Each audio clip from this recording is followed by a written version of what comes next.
waaw salaamaaleykum mbokk yi ñoo ngi leen di nuyu di leen jaajëfal ñuy dalal fii tey kii di Modou Ndoye muy responsable APR fale ci Kébémer di maire commune Ndoyène monsieur Ndoye nga nekk en même temps en tout cas coordonnateur des jeunes républicains maanaam COJER national au niveau ci sa foofu ci sa localité ginnaaw buñ la dalalee fii ci Sénégal ñoo ngi lay bàyyi nga nuyoog suñu mbokku internet yi. Voilà, jërëjëf monsieur Kandé. Donc man la Modou Ndoye maire de la commune de Ndoyène donc dans le département de Kébémer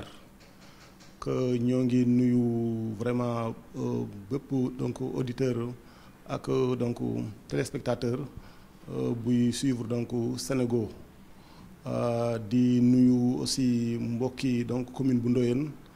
di nuyu mbokki waa département bu Kébémer mais aussi di nuyu mbokki waa Sénégal donc rawatina les jeunes yi bokk ci parti bi ak les responsables yi xam ne dañoo nekk ci parti bi vraiment di am contenté wax dëgg yàlla di ñëw tey fii ci Sénégal. D'accord nga nekk jeune pendant ce temps bëri nga say morom wala suñu morom sax ñi nga xam ne dañoo décider bàyyi Sénégal wuti en tout cas jël yoonu Europe par le biais de géej gi loolu nga xam ne moom la ñu woowee mbënn mi. Sa commune bon sa département Kébémer mu bokk ci département yi nga xam ne quand même impacté nañu leen bu baax ñu dégg temps yi la nga koy ñaawlu ndax la demee foofu. voilà jërëjëf waa xam nga donc phénomène immigration clandestine dafa yàgg ci histoire àdduna bi yàgg ci histoire Sénégal ñun nag aussi bu ñu nekkee ay jeunes gis lu mel noonu am vraiment daf ñu neex ndax ñun dañoo nekk ay jeunes yoo xam ne nii ñun dañoo teel a gëm suñu réew. ñu jàpp ne ñun mën nga toog sa réew jàng fi réussir fi liggéey fi moo tax man avant d'être maire dama nekk enseignant aussi enseignant là. donc université Anta Diop laa jàngee def concours EFI dem jàngale. ci jàngale bi nag ci laa doon aussi continuer def politique ba tey ma nekk maire kon nag dama jàpp ne mën nga nekk Sénégal maanaam réussir fi. autant bi may nekk université ak sama maas bari na ay ñu bari ñoo xam ne dañoo dem sama camarade d'enfance yoo xam ne ni ñu ci bari dañoo tukki boo xool ñun zone bi nekk muy la zone de Ndoyène Touba donc Darou Moussi Louga donc ñëpp xam ne zone yi ëpp ay émigré la bokk ci Sénégal jeunes yu bari dañoo préfère dem def émigré wu mais ñun dañoo préfère jàpp na ñun war nañu mën a toog Sénégal war fee réussir. moo tax lii bi mu amee vraiment que mu am ay jeunes yoo xam ne nii dañoo dëkk département bu Kébémer nekk ci commune bu Thiolam-Fall dëkk yi ñu ci gën a ràññeeku mooy Mbéngeen bi xam ne 28 jeunes des nañ ci géej gi mu nekk loo xam ne vraiment lu ñu metti woon la. moo tax bi loolu amee d'abord ñu lancé woon benn cri du cœur jëmale ko ci autorités yi xam ne ñoo jiite réew mi mais aussi lancé woon aussi benn message de sensibilisation en direction des jeunes message bi ñu njëkkoon lancé aussi dañ ci sant vraiment l'État du Sénégal di ci remercier vraiment le président de la République donc son excellence monsieur Macky Sall ndax wax dëgg yàlla bi mu déggee lu mel noonu wax métti li na ko mais aussi envoyé na délégation une forte délégation boo xam ne responsable yi xam ne ñoo nekk ci département bu Kébémer te le ministre conseiller donc Khalifa Dia bi xam ne mooy coordonnateur départemental Benno Bokk Yaakaar jiite woon ànd ak maire u département yi ñu ñëw vraiment teewal son excellence foofu wax dëgg yàlla indil ko njaalam mais méttilu vraiment loolu fa am waxal leen ne président wax dëgg yàlla mi ngi koy méttilu comme ni ko ñëpp méttiloo mais aussi di doon ñaax jeunes yi den wax na buñ jàpp rek na immigration rek moo fi nekk. jàpp nañ ne Sénégal war nga fee mën a toog war nga fi mën a tekki mais nag loolu aussi pour mu am dañuy aaje accompagnement parce que jeunes yi am ñoo xam aussi bëgg nañoo toog Sénégal am nañ ambition toog fi liggéey fi mais aussi accompagnement yi dafay des moo tax boo xoolee kii bi ma defoon sorti bi ma defoon amoon na sax ay recommandations yu ma defoon en direction ci gouvernement parce que ñëpp xam ne na son excellence le président de la République ku am yéene ci Sénégal la ku am yéene ci ndaw yi la moo tax bi mu ñëwee jot réew mi mu bare ay mécanismes yu mu teg yoo xam ne lu mel ni DER bi lu mel ni ay PRODAC lu mel ni donc FONGIP bi lu mel ni ANPEJ ak d'autres kii yoo xam ne nii c'est pour mën a accompagner jeunes mais dama na jàpp ne xañ na dafa am tuuti rigidité maanaam pour que jeunes yi xam ne ñoo nekk ci àll bi mën a bénéficier wu ci yooyu dafa xawoon a day xawoon a jafe. moo woon vraiment mu sayoon voilà dafa jafe ba léegi. voilà moo taxoon ma ne woon vraiment dañ ko war a yombal. yombal gi mooy lan que mooy jeune ba nekk ndóoyeen nekk ci àll ba am benn idée de projet na man kat dama bëgg a def dama bëgg a bay wala dama bëgg a sàmm mais xañ na jànguma wala sama jàng soriwul. war naa ma am naa idée de projet mais nag man mënu ma tëgg projet benn bi mu ko tëggee fan laay dem pour am financement. moo tax ma ne woon vraiment le ministère de la jeunesse. ñu créer ay mécanismes voilà dañu koy décentraliser jànguñu. ñu am fu ñu mën a dem. pour ñu bindal leen seeni projet orienté leen. ba lépp mën a leer. ñu war leen mën a accompagner ci li nga ñu xam ne mën nañ cee mën a yëngatu. voilà moo tax ma ne dañu ko waroon a décentraliser yu mel ne mettre en place au niveau des départements même bu dee aux communes xam ne peut-être communes yëpp xaw na bari. mais chaque arrondissement wala chaque département ñu mettre fa en place benn cellule benn bi nga xam ne day accompagner les jeunes bu fekkee da nga am idée de projet ñëw nga soumettre leen ko ñu mën la bindal projet orienté la vraiment ba nga mën a déposer sa projet ñu suivre ko banu financer la mais aussi bu ñu la financer ñu mën la bàyyi maa ngi gis vraiment DER di ko def yéen di ko def mais di leen def ay formation mais aussi nit ki mën koo former pare rek jox ko financement bàyyi ko tamit des fois du am njëriñ mais il faut que mu suivi ko voilà il faut benn suivi topp ko vraiment pour ma mën am résultat yooyu daal vraiment moo taxoon ñu vraiment ñuy lancé waat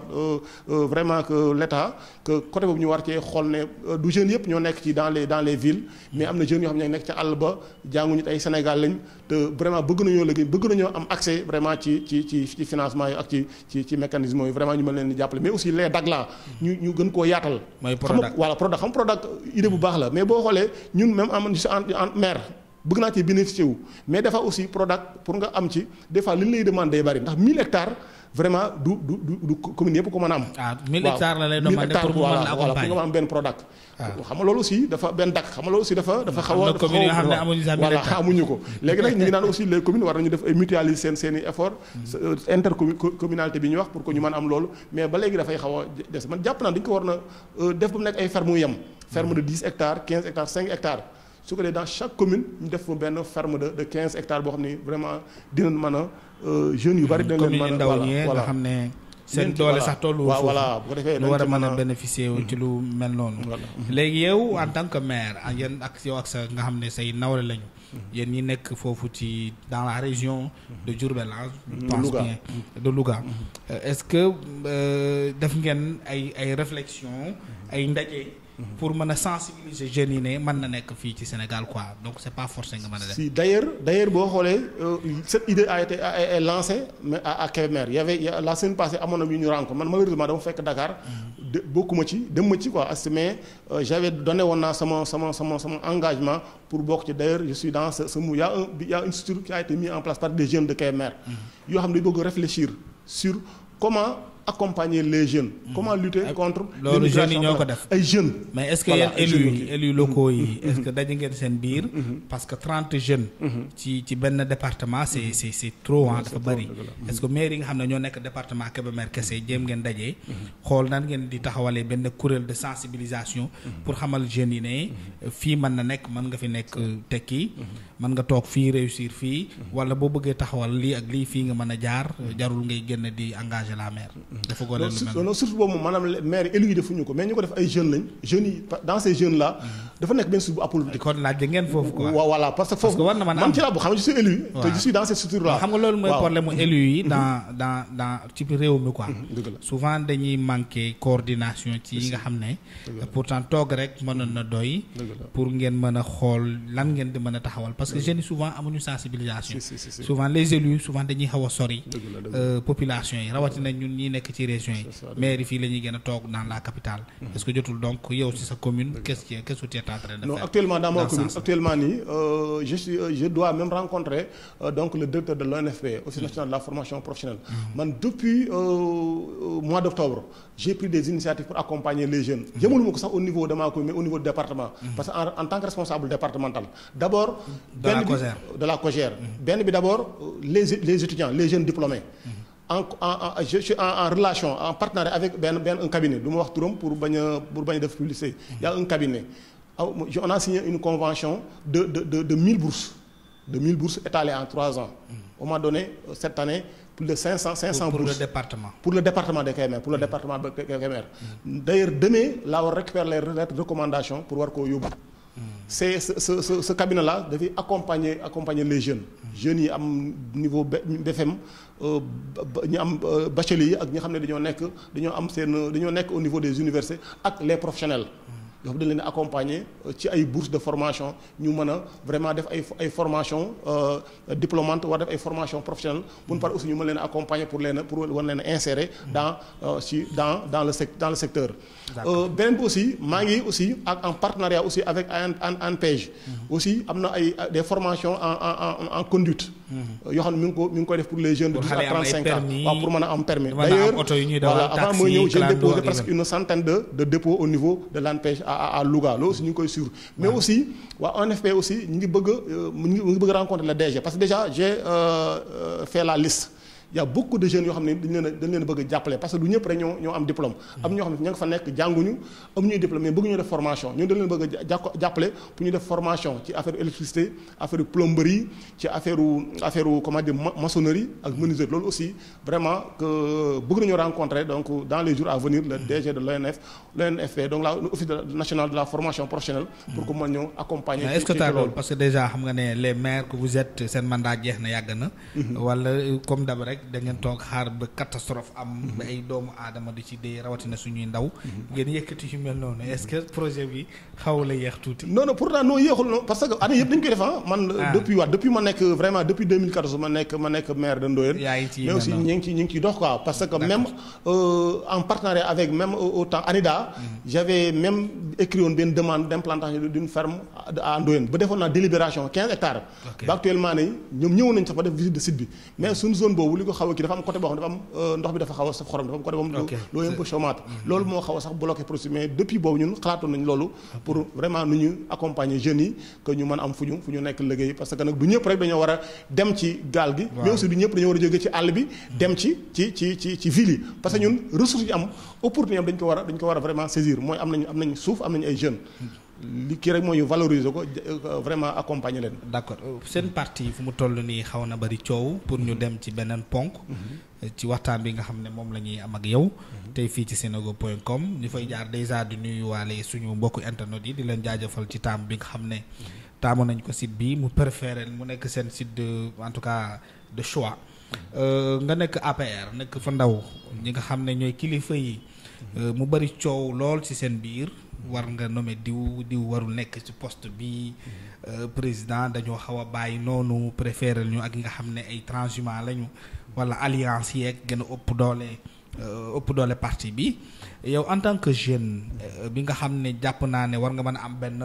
en tout cas étude bi ngay amal ci dans le cadre de la marche d'un parti politique ban jàngat nga am ci loolu. Voilà jërëjëf d'abord li ñu defaat rek mooy que vraiment di remercier son excellence le président de la République donc monsieur Macky Sall le président donc de l'Alliance pour la République nekk suñu mentor ci côté politique ñu jàng ci lu bari mu nekk suñu royukaay amul lenn lu ñu regretter vraiment que le fait que ñu accompagner ko ndax nit la ko xam ne c'est un modèle la bu dee ci plan yëpp nit ku dal la nit ku yaru la nit ku bëgg Sénégal la ku bëgg liggéey la. kon nag actuellement nii contexte bi ñu nekk nii ñu yàlla def mu def donc 7 ans yàlla def Sénégal yi wóoluwaat ko ba falaat ko mu war a defaat beneen mandat actuellement nii am lu xew xam ne dafa xew ci àdduna bi lëmbee àdduna bi yëpp mooy pandémie bi xam ne mooy Covid 19 di loo xam ne dafa nekk une surprise pour le monde ndax kenn mësu ko woon a xalaat kenn mësu ko woon a prévoir mu ñëw presque bousculer lépp président bi mu dikkee mu woo réew mi yëpp na ñëpp ñëw.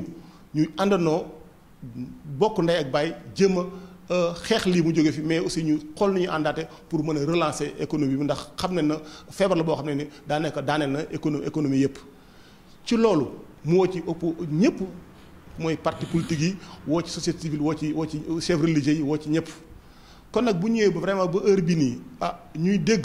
ay coow ci biir parti bi vraiment du nekk loo xam ne du ñu neex te moom aussi neex ko ndax actuellement ne comme nañu ko l'heure n'est pas vraiment ci ay xulo ci ay détails mais l'heure mooy que ñu jëm a travailler comme ni ñu ko waxee li mu waxee ñu mën a relancer waat économie comme ni ñu ko waxee ci PAP 2 bi mooy ñu jéem a relancer waat économie bi loolu moom si doon toll mais waruñu toll naan dañoo war a nommer kii wala tax ñu nommer kii wala tax kii ñu yóbbu ko ci poste bi ndax jàpp naa président la constitution may la bi ko Sénégal yi falee moom moo am prérogative xool ne Moundoy mii kat mais est-ce que parti bu ma ko tegee fii li ma yaakaar dana ko ma def ma teg ko fa est-ce que parti boo xam ne dafa démocratique warul mën a doxee noonu non loolu ba ñu ko maanaam que nit ñi di wax seen li ñu xalaat loolu je crois que parti c'est un parti libéral yaakaar naa loolu président bañu ko mais aussi dafa am ñoo xam ne ñu ngi wax mais dafa am fu ñu waroon a waxee ndax bu yàlla defee nga nekk ci instance nga bokk ci structure parti yi nga dem ba bokk ci vraiment que des fois fi ñuy décider yàlla may la nga am foo war a waxee da nga war a xaar ba ci instance yooyu nga fay wax mais des fois am ñoo xam dañuy ci bokk ci instance yooyu mais dañuy génn ci à travers la presse wala nekk feneen aussi di wax wala li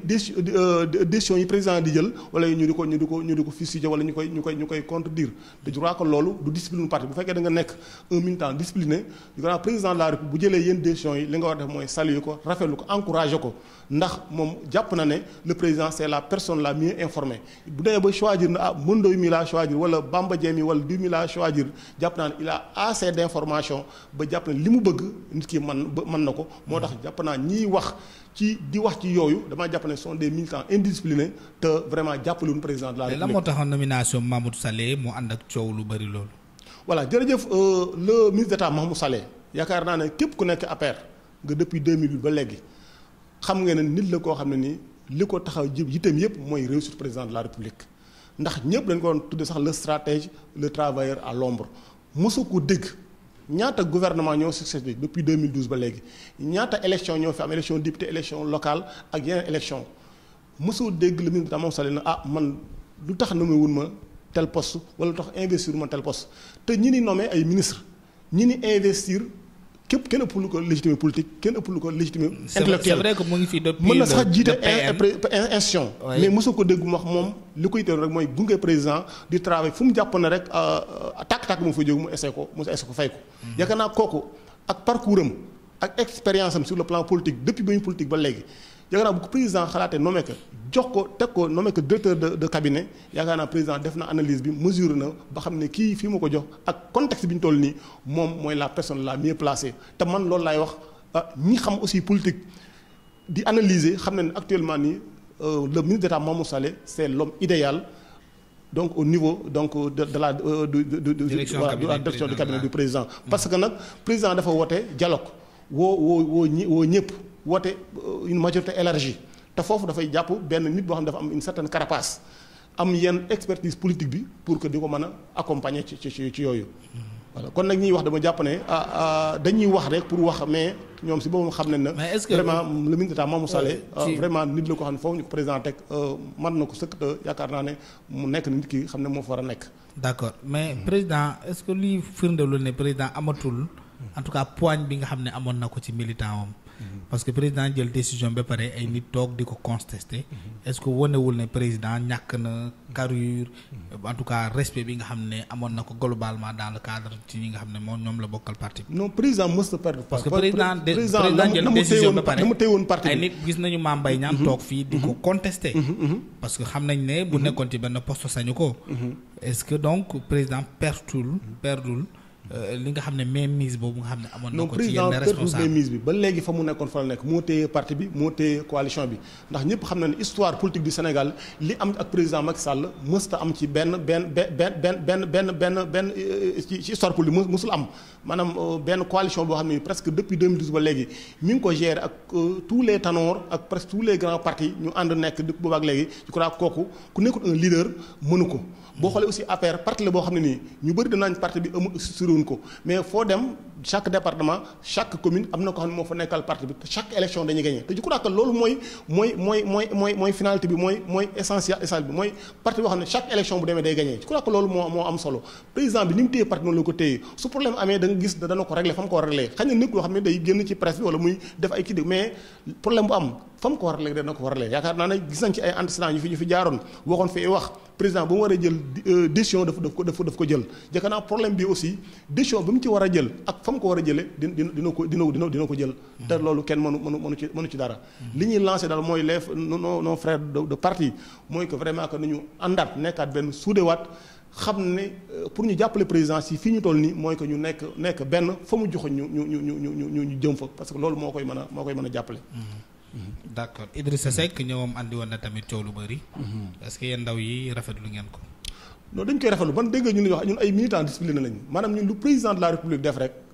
ñun dañ koy rafet dañ koy saluer ndax jàppale na mesure na ko daanaka yéen jeunes yi amoo leen lu bëri nag ci parti soxla na ko. waaw mais boo xoolee nomenclature bi en terme d'âge dëgg la jeunes yi APR vraiment ñi nga xam ne ñoo fi nekkoon ci bu ñuy taxawal parti bi amuñ ci dara. dëgg la waaw loolu moom dañ ci ñaanal président rek comme ni ñu ko waxee xam nga président moom mooy nommé mooy observé xool contexte ak fu nekk na mu war a doxee mu doxee noonu mais teewul en tant que jeune aussi danañ ko ñaan aussi pour mu gën a gestuwaat ndaw ji gën leen a jàppale malgré ni ñu koy def parce que boo xoolee dans le gouvernement il y a beaucoup de jeunes dans les directions aussi il y a beaucoup de jeunes mais aussi des na parce que ñun aussi fu mel ni Kébémer ñun département bu Kébémer bu fa jël exemple depuis 2012 ba léegi vraiment amagul benn jeune bu ñu fa promouvoir amagul benn jeune bu fa nekk DG jeune bu fa nekk amagul mais nag xañ na président moom comme ni ma ko waxee rek moom moo xam réew mi ni muy doxee mais ñun aussi dañ koy ñaan mu gën a promouvoir jeunes yi parce que nag parti bi aussi dafa war a am avenir parti bi dafa war a dem te il faut mu promouvoir les jeunes mettre leen dans les instances de décision ñu mën a jàng parce que l'administration ça s'apprend ci état dañ koy jàng bu fekkee nekkoo ci état doo mën a jàng mais ñu ngi koy ñaan daal mu ñu gën a intégrer les jeunes dans les sphères ba loolu am fa. merci beaucoup monsieur le maire. xam naa ne su ma la bàyyee ci sa commune bi tey fi doo fi jógee. ñooy lay jaajëfal gis nañ ne en tout cas jeunesse vitalité la énergie la ndaw buy wax dafa war a feeñ ci nu muy waxee. dafa am solo ko ñu jiital leen ci en tout cas ci lépp parce que réew mi soxla na ay ndawam ñoo ngi lay bàyyi nga tàggoo ak internet yi. voilà jërëjëf donc monsieur Kandé donc ñu ngi santaat rek di gërëmaat vraiment ci dalal ngeen ñu dalal parce que lu ñu koy waxee communication dafa am solo surtout ñun wàll gi ñu nekk mooy ci politique bi ak ci collectivité territoriales yi dafa am ce qu'on appelle donc le marketing territorial mooy que booy liggéey da nga war di wax di wone sa commune sa territoire loolu mooy tax nit ñi mën a xam boobu foofu mooy ban territoire loolu moo leen di pousser aussi ñëw di investir te loolu ci côté communication lañ ko war a jàlle politique aussi bu ñu ci nekkee aussi dañuy war di communiquer kon nag yéen ay médias yoo xam ne yéen dañu vraiment yéen ñu yombal lu mel nii kon nag tey boo ñu fi invité dalal ñu fi wax dëgg yàlla loolu danañ ci sant bu baax a baax vraiment di leen gërëm di gërëm aussi internautes yi xam ne ñoo ngi suivre vraiment que émission bi vraiment di wax daal am nañu contentement ñi ngi nuyuwaat waa Ndoyeen yëpp vraiment di nuyuwaat département bu Kébémer vraiment di leen sant bu baax aussi di remercier son excellence le président de la République di ko ñaanal que vraiment que mu liggéey donc Sénégal ba doyal ndax nekk na koo xam ne ni vraiment que Sénégalais yi duñ doyal ci moom ndax li mu def Sénégal vraiment bari na lool te xam naa li mu yéene aussi moo ëpp. ñoo ngi lay jaajëfal. jërëjëf nekkoon Mamadou Ndoye maire Ndoyeen foofu ci département de Kébémer. ñoo ngi lay jaajëfal en tout cas ñu dig dajee bokk internet yi ak beneen émission ci fan yi di ñëw incha allah rabbi. jërë ngeen jëf.